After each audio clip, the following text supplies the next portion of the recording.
Hello there! Welcome to the Saroy channel, wherever you are in the world, and sending you so much love. I do hope you're doing exceedingly well. And don't forget to go and get that lovely hot cup of tea, or coffee, or whatever it is that you drink, or the quintessential cup of hot chocolate, because I've got a fabulous story for you tonight. But before we get started, don't forget to subscribe to the channel, click the notification bell and the thumbs up.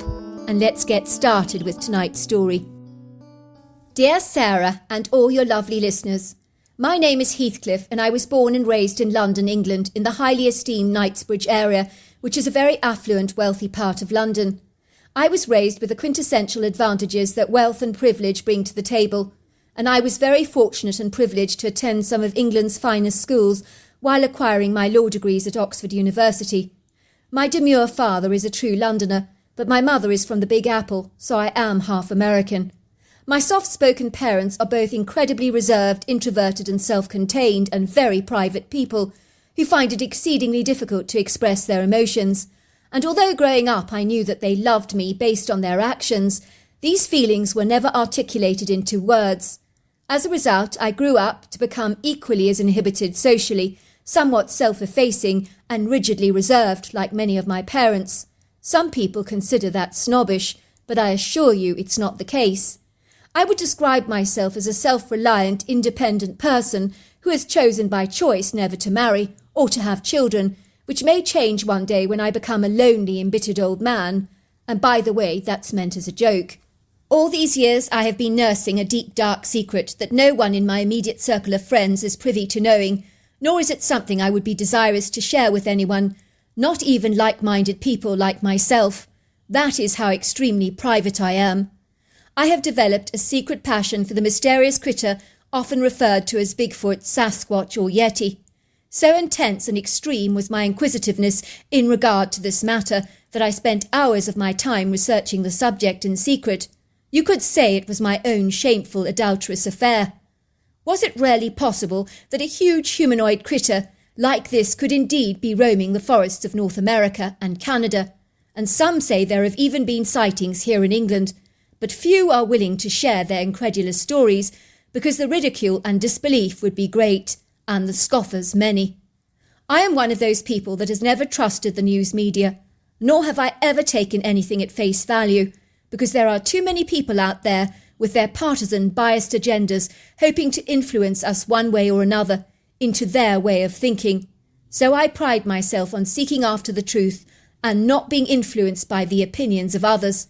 For me, an erroneous large footprint in the sand does not necessarily mean that it was made by a Bigfoot, nor a strange roar in the night, for indeed it can be attributed to absolutely anything.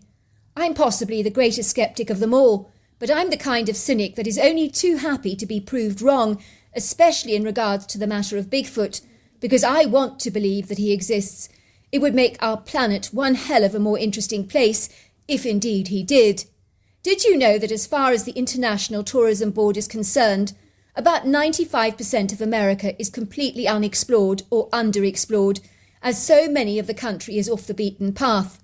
The largest areas of wilderness in America is actually in Alaska. Then there's Canada, Idaho, Nevada, California, Washington, Florida, Montana, and the list goes on. And I'm only talking about the American continent, so one can only begin to wonder what is out there in this unexplored wilderness areas of our globe.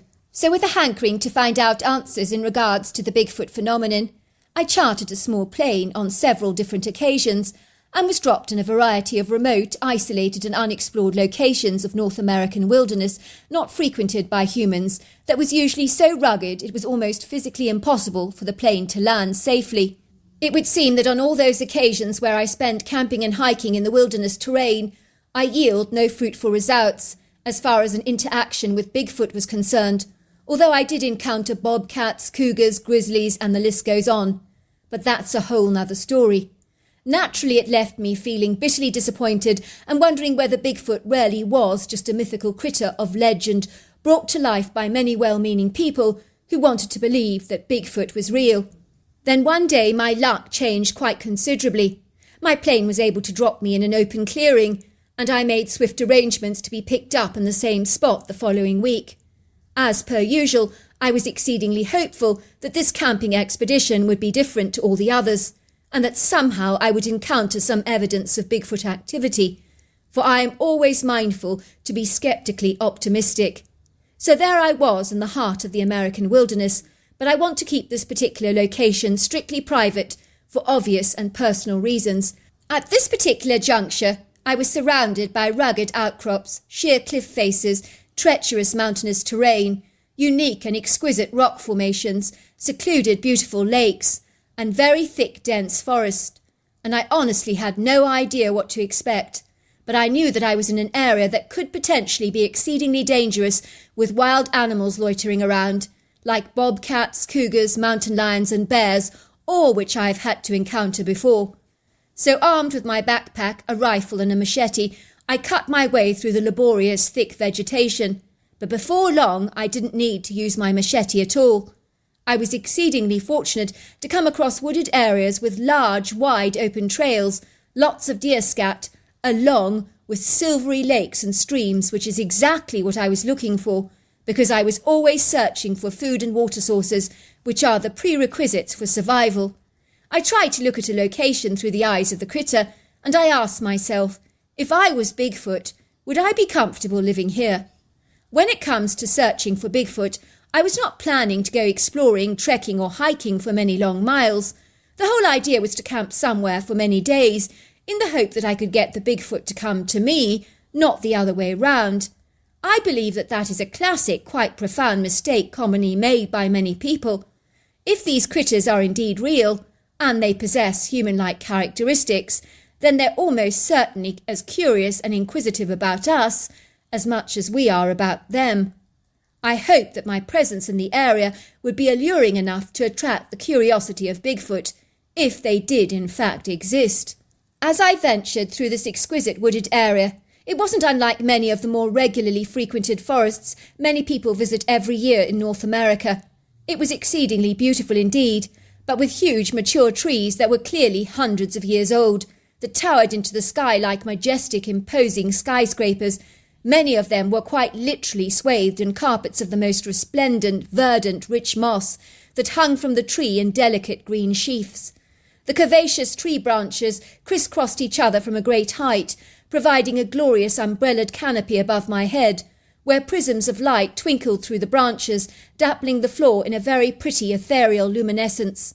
I trekked slowly through this magnificent evergreen oasis, my feet crunching the carpets of ferns and rambling pretty ground covers beneath me, some of which I noted possessed pink, purple or yellow pretty flowers. The forest was alive with birdsong, and I discerned that squirrels and chipmunks stared at me with an intense curiosity, for I was possibly the first human being that they'd ever encountered in their lives. Some squirrels, so intrigued by me, darted from one tree to another, following me through the wooded terrain, as their interest in me was heightened. Before long I found a picturesque clearing on a sandy beach, overlooking an exquisite silvery lake, flanked by trees and dotted with smooth sculptural rocks that were masterful works of art in their own right. Yes, I thought to myself, if I was Bigfoot, I would most definitely live here, or at least visit this lake for an evening dip. I knew in my gut that this was the place where I would camp out for a week, and so I prepared an exceedingly large fire pit and collected a sizable amount of firewood to keep it going throughout the night. The idea of this is to ward off predators, but also to ensure any possible Bigfoots might be able to see me clearly in the light of the flames, if indeed such a critter did exist here in North America. This was not something I needed to broadcast to the world, for I am not interested in notoriety of any kind, but it is something I personally needed to do to satisfy my innermost curiosity and insatiable quest for answers in regard to this intriguing matter that weighed heavily on my shoulders and tugged at my heartstrings. Once I hitched my tent, I boiled some water to prepare one of my very palatable meals, which on this occasion was curry and rice, which was washed down with a very delicious sizable hot mug of tea. If you know anything at all about the English, the quintessential cup of tea is a very significant part of our lives, for indeed our days revolve around this hot beverage, of which I would never be without. As the day began to wind down, and a bedazzling, beguiling golden sunset began to set over the valley in exquisite folds of golds, tangerines, and pinks, I began to experience the very evident feeling that I was being watched, which was exceedingly good news. In truth, it did send a huge tingling chill down my spine and cause the hair on the back of my neck to stand up on edge. Was I being stalked by a predator like a mountain lion or cougar, or had I already aroused attention from the very species I was eager to draw into my web, with the subtlety of a spider dragging in an unsuspecting fly into her silken fibres? My heart was beating furiously and flapping fast as a mixture of excitement and dread overwhelmed my being. But the feeling of being watched subsided very quickly, and then with the efficiency of a light switch being clicked on and off, the golden sunset dissipated as the night was finally born. Pretty soon I was staring up at a dark sky, dotted with a kaleidoscope of twinkling stars, and I was graced with the spectacular fullness of the golden moon. I stared at the flickering flames of my fire as it crackled and burnt the dry wood, and I listened to the comforting, reassuring sounds of the crickets and the frogs, and the distant calls of coyotes, and then I retired to the warmth and coziness of my sleeping bag for a much-needed good night's sleep. I was suddenly awoken in the middle of the night to a very clear bipedal pair of footsteps walking around my campsite, crunching the beach like pebbles beneath heavy feet, in close proximity to my tent, rather too close for comfort, I might add. Sometimes the feet would stop and pause, and then I would hear the walking continuing over again. In that moment I was absolutely terrified, and I discerned what I can only describe as a deep breathing. If that wasn't horrifying enough for you, something or someone was touching the roof area of my tent, for I could indeed see the fibre being pushed inwards, and the deep impression of a very sizable fist-like imprint on the canvas. My tent was 8 feet off the ground, so whatever this was, it had to be humanoid, unless it was a bear straddled on 2 legs, but the noises these critters were making were not the sounds of bears. All of a sudden I heard a low, excitable talking, almost as if someone was deliberately whispering in a low voice in order not to be heard, but I could detect very distinct syllables and a very defined conversational language being spoken in words that were too fast to discern, like 3 people having an argument over something. It would not have been out of place hearing this brawl in any big city. You would assume someone was caught up in a slight disagreement or spat.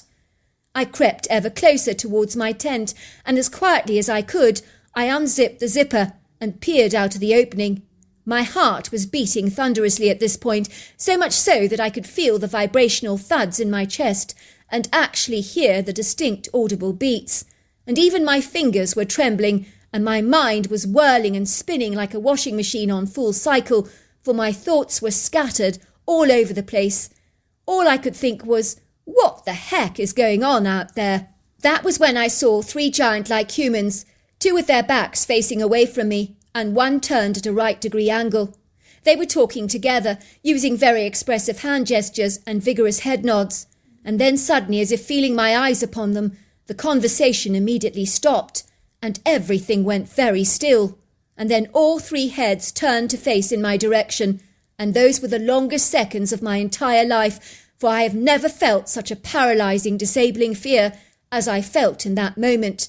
I was being studied intently by 3 pairs of very keen eyes that seemed to exude a red eye shine at about 8 to 10 feet off the ground. In that second my whole body froze like a solid block of ice, and my body began to tremble and shake uncontrollably like a jelly. I could see a small critter, hunched on the ground, rifling through the contents of my backpack, placing them in some kind of organised chaos, and inspecting and fiddling with anything that was in some way of interest to him. I could see his large fingers examining and inspecting everything with a fervent and curious interest as he rubbed his thick fingers over my camping accessories. Then there was another critter that I hadn't seen before, that was happily poking away at my dwindling fire, and adding more wood to reignite and revive the flames. It was clear that this critter was no stranger to fire, and knew exactly what he was doing. The 3 critters that I had previously seen talking intently boldly walked towards me, positioning themselves in a standing position about 3 yards from my tent. I knew at once that they were Bigfoot, but the humanness of these creatures far exceeded their ape-like influences, for they looked like humans covered in long flowing dark hair, with overlong arms, pyramid-shaped heads, and colossal-sized bodies. The largest of the critters stepped forward, and in that moment I was overcome with the most paralysing fear, because I was standing in the presence of a giant-like monster that made me feel like an inconspicuous ant in his presence. The huge giant-like being tapped his chest 3 times, articulated a couple of words that I did not discern, but I knew at once he was telling me what his name was. In that instant relief washed over me like the gentle wave of a sea. I visibly relaxed, so I tapped my chest a couple of times and said, "Heathcliff." Soon every critter had tapped their chest and made a strange sound, which I assumed was their name. I was astonished not only by the friendliness of these critters, but their extraordinary intelligence. I almost got the distinct impression that they were welcoming me to their territory as some kind of honoured guest. It was like they were pleased I was actually there, and I'm certain that they'd never seen a human like me before, because they eyed me with an intense interest. The critter who'd opened my backpack pointed to the massive selection of fruit I'd brought with me, which is what I'd planned to leave out for Bigfoot anyway, if indeed I had been fortunate enough to have an encounter. I indicated to the critters that they were welcome to have the fruit, and they seemed to understand, because they didn't hesitate to take it, and seemed heartily pleased with the gift. The alpha male said a few words, and pointed to the distance, and then I watched them glide away in the night, armed with 2 shopping bags filled with mixed fruit. When they moved, they were so graceful it was almost like they floated. In the far distance were mountainous valleys so rugged and treacherous that they would have never been tackled by human beings, but I think the Bigfoot was telling me they lived in those craggy mountains. I retired to my sleeping bag in a complete daze, wondering if that had really happened. Had I truly encountered the mythical creature known as Bigfoot in the middle of the wilderness? In truth, I'd never expected such a congenial encounter, yet the reality that Bigfoot was real hit me still harder than anything else, and I was overwhelmed with a feeling of immense and great joy. When I awoke the following morning, I discovered that the Bigfoots had collected me tons of firewood, and there were 2 large fish tucked in the bowl of my firepot, and I knew that they'd been left there for me by the Bigfoot.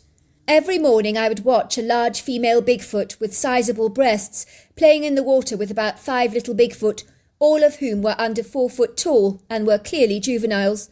The one thing I noticed about all the Bigfoots was just how uniquely individual and they were in their appearance, with different face shapes, markings and hair colours. Some of them had hazelnut hair, others had more auburn or blonde tones to their colour. Much like humans, they had different characteristics, temperaments and personalities. I could see this when they interacted together, and it was astonishing how human they were in so many aspects. I watched in wondrous awe as they began throwing pine cones at each other and making animated whoops of delight as they splashed around, and their coordination and grace were utterly astonishing. They knew I was watching them and did not seem to mind, for they were as interested in me as I was in them. And when they didn't think I was looking, they would swiftly glance in my direction and study me curiously, for I am certain I was the first white, hairless humanoid that they'd ever seen.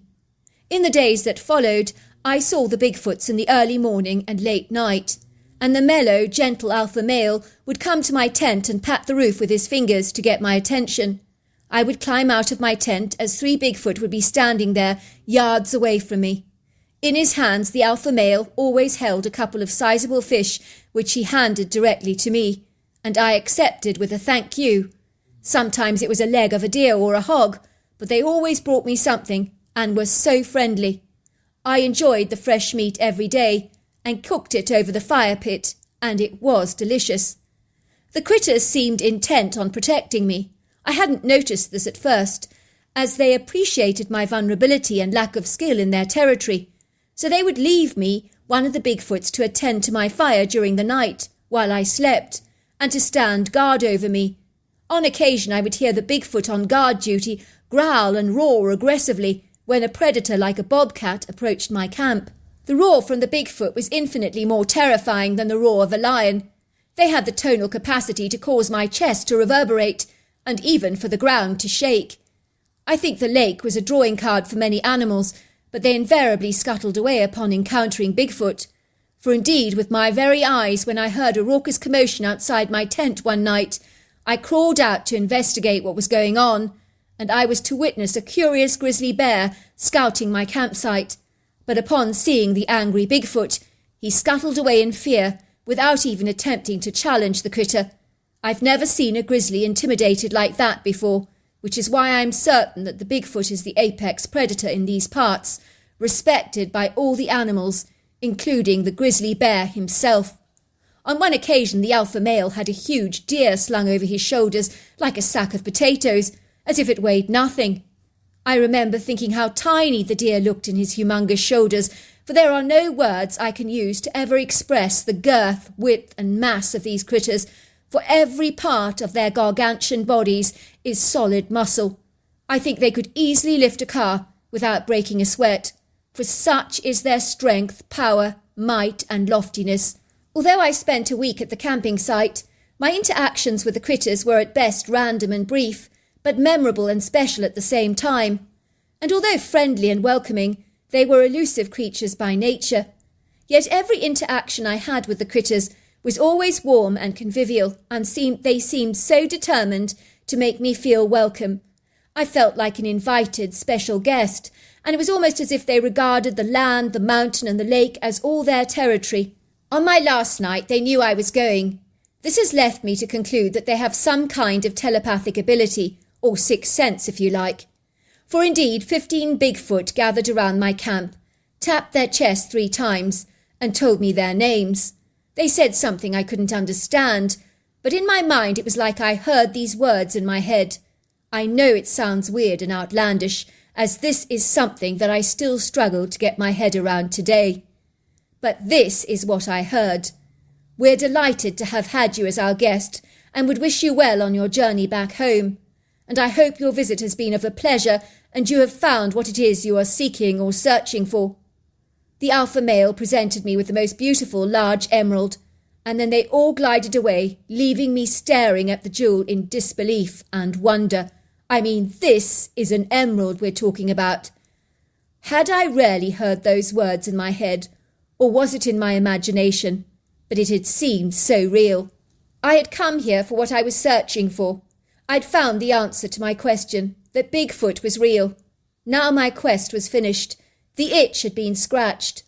I considered myself so privileged to encounter such remarkable creatures like these, of whom I shall never forget, for they occupy a very precious place in my heart. So there you are. That's my story.